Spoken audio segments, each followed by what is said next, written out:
and welcome to MySecurityTV in our Tech and Sec Weekly. My name's Chris Cubbage. I'm the director with MySecurity Media. Today, we're joined by Jay Kane from Washington. He's the Director of Threat Intelligence Cybersecurity Services with Motorola Solutions. Jay, thanks for joining us. Yeah, thanks so much, Chris. I appreciate you having me on today. Jay, we've had Motorola Solutions on before. It's one of those iconic brands that we know within the technology domain, and even just reading about Motorola being broadcasting the first words from the moon landing, 1969. So you're coming up to 100 years. It's about 95 years company. So it's an amazing, iconic company. So it's really great to have you on. And also, likewise, it's great to have these companies talking about cybersecurity and acknowledging the threat landscape, I suppose. And you're particularly in public safety domain. The land mobile radios are used by law enforcement and public safety organisations. But we are seeing also cybersecurity attacks on these platforms as well and against these organisations. So everyone is uplifting cybersecurity and cybersecurity awareness.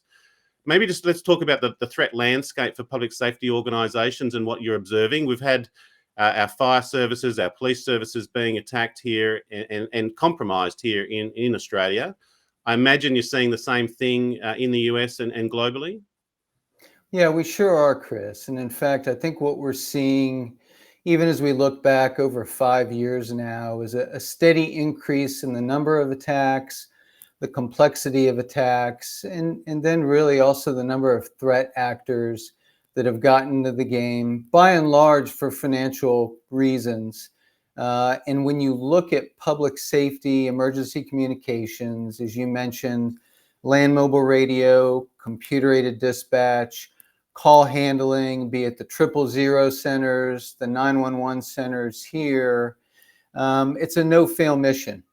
Yeah. And also with that, it's a no-fail mission that in some ways, as we see it, is a bit of a, kind of a sweet spot for some of these threat actors, because it may not arouse the resources of your national intelligence services, but because of the no-fail nature of it, particularly when you look at whether it's from a small locality all the way up to a large city, oftentimes they feel that they're going to have to pay when there's an attack, if there's a ransomware tied to that.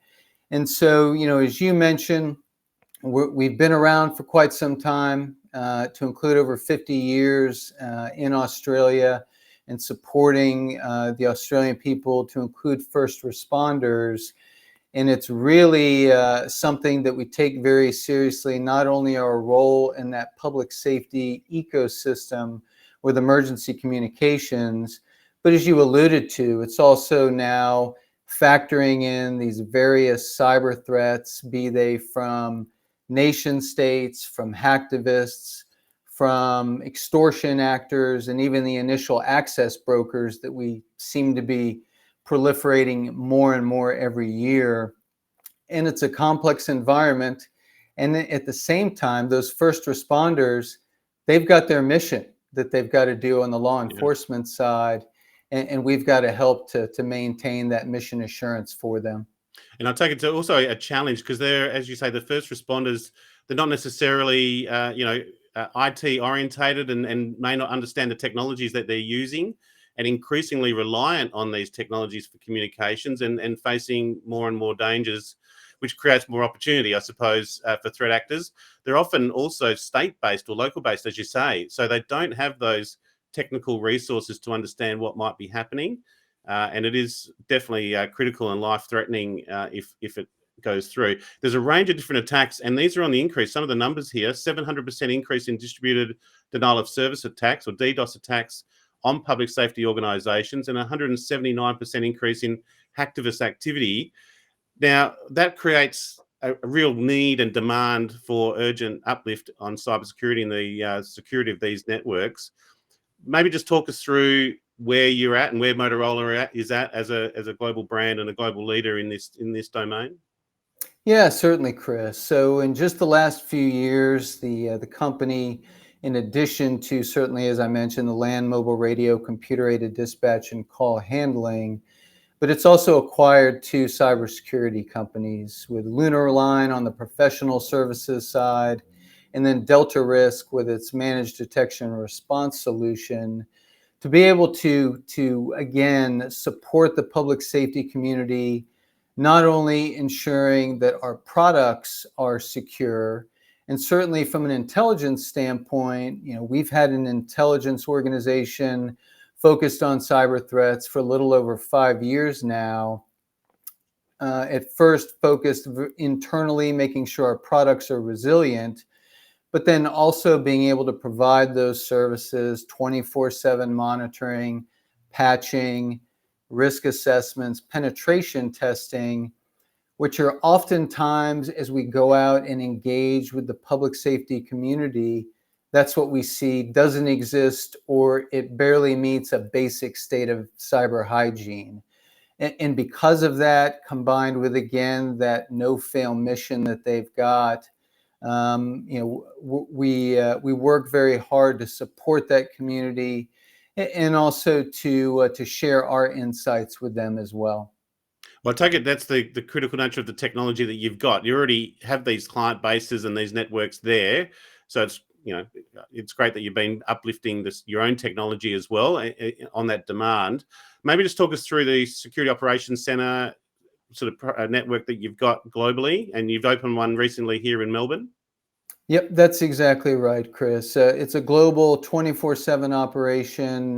Melbourne, as you mentioned, as well as Malaysia, Quebec, Canada, Texas in the United States, as well as Chicago, where we're able to follow the sun, quite frankly, when it comes to having those experts up and monitoring these systems 24/7. And it's not just the monitoring, it's the threat intelligence on the back end, it's the incident response, and it's the ability to be able to apply what the SOC analysts are seeing perhaps in one environment around the globe, and help to inoculate or prevent such an attack against others that are being monitored by this service. And so again, it's as we both know, these cyber threats are global in nature. You're just an IP address away from being hit, and it allows us to scale really both the service, the expertise, and then the 24/7 monitoring side of this, to be able to detect these threat actors that are just becoming more and more astute and more proficient in compromising networks and systems. And this is based on your ActiveEye security platform. So those security operations centers are running ActiveEye globally, as you say. Now that is obviously going to create a lot of intelligence, and it seems that with the PSTA, the Public Safety Threat Alliance, you're now able to share that intel, because again, I'd imagine that's a really significant piece of intelligence for public safety, but even just across the whole threat landscape, the cybersecurity landscape, in terms of the alliance and sharing that data, because there'd be a lot of indicators there, sort of TTPs, that you might see that might be relating to other types of attacks that you're seeing on other infrastructure. That's exactly right, Chris. What we've established with the Public Safety Threat Alliance, which is just under 2 years, at least in the making, about a year since it was fully operational. But what we found as we engaged with governmental counterparts at the state level, at the federal level, as well as our customers, is that while critical infrastructure is generally protected by information sharing and analysis centers and organizations, whether it's financial services, automotive, healthcare, there was nothing for public safety emergency communications.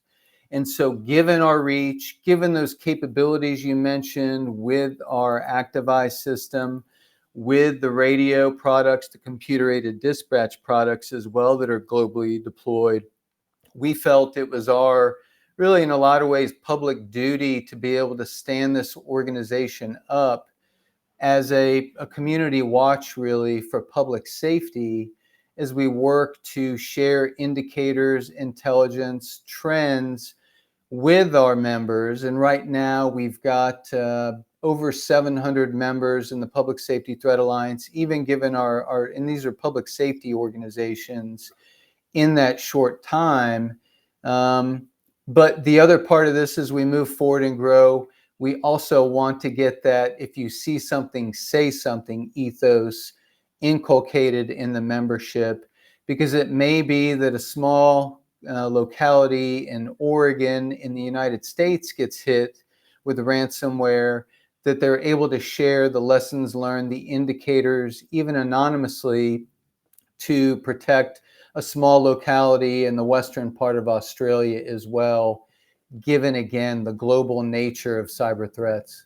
What are some of the sort of member advantages that they get out of that, other than just the information sharing? I take it there's outreach as well, and you're able to provide a bit of uplift advice and even technical assistance? There is, yes. We've got a great analyst team on our end that holds monthly analyst calls with our members. We also have a secure portal or platform for members that have an information sharing agreement in place with us, where they're able to access 24/7 our products, our spot reports, and to be able to communicate with our analysts as well, to include from their mobile devices. And in addition to some of those services, we also have an automated feed, Styx Taxi for the more technical folks in the audience, an indicator feed that we're testing right now with some of our members, and that we plan to release early next year. And all of this at no cost as well to public sector organizations.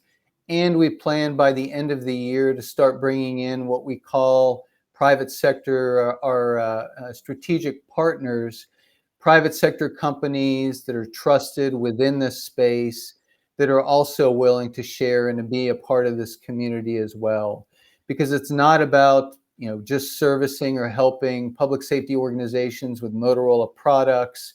It's about helping the community writ large and providing the hub with the humility that we don't have all the answers. We certainly don't have all the intelligence. Nobody does. And that we come together as a trusted body to be able to share that. Yeah, I look at it's admirable, to say the least. I suppose just to finish off on what advice we can give the audience, particularly public safety organisations, and what they can be proactive with. What are some of the general advice that they should be doing, particularly not just around Motorola Solution products, but generally their own cyber hygiene, as we call it? Yeah, so I think, Chris, one of the first places always to start as we talk to our members is the assessment side, and being able to try to see themselves, whether it's an external party, whether it's a state or a governmental organization that comes in and does that assessment, that they're able to see where their gaps are in their systems. In addition to that, again, it comes down to, for us, patching, assessments, any type of 24/7 monitoring, because ultimately these threat actors, they're going to wait until the evening of a holiday period to attack, oftentimes, certainly while folks are asleep. And you want to have that around the clock overwatch of your networks.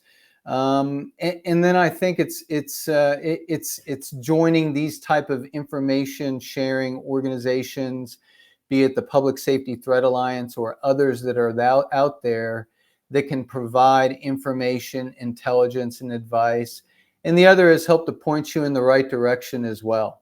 Because I think fundamentally, when it comes to hygiene, you got to recognize that we're in this together against these adversaries, and that it takes a community to be able to protect. What type of, I suppose, just to finish off, just with having a strong presence in here in Australia, the membership sort of base that you have in Australia and the uplift here, are you seeing the acknowledgement here in Australia from Australian organisations? As we started with, there's been a number of significant sort of breaches and attacks, and we're constantly, even just the last week or so here in Australia, we've had fires and floods in some towns in the same week are suffering this. So, they really do rely on the first responding organisations. I take it we are adopting this in this global sort of security operational center intelligence briefings that we are have access to. That's right, Chris. And what I would say is our work in Australia is just beginning when it comes to engaging. We do count I would say a significant organization public safety wise in Australia as a member, but we really want to get the word out, and we're engaging at the government levels as well, because the one thing that we found both internally in the company and also externally is our journey of explaining who we are and what we are doing never ends. And I appreciate the ability and the time to be able to explain the Public Safety Threat Alliance so that we can drive membership, that we can get inquiries, and folks are able to register at motorolasolutions.com/PSTA, because we do want to be able to protect, quite frankly, everywhere we are and able to in the globe. And I would say we take a bit of our cues from the Five Eyes Intelligence Sharing Alliance between the governments, and how important that is, and how that's a recognition that like-minded governments between the Australians, the UK, Canada, the US, and New Zealand are able to come together to be able to better protect their citizens. And that's something that, again, we take great heart in, because, as I mentioned, nobody's got all the answers, and we want to be able to both sense in Australia, but also protect as well.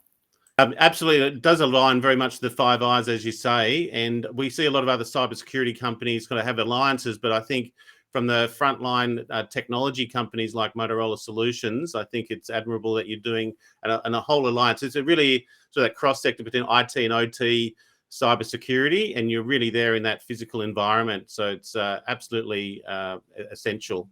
So look, Jay Kane, I could talk to you all day. Hopefully we'll see you here in Australia not too distant future. But you're the Director, Threat Intelligence for Cybersecurity Services with Motorola Solutions there in Washington. Thank you very much for joining us today on our Tech and Sec Weekly. Thank you very much, Chris. Been my pleasure.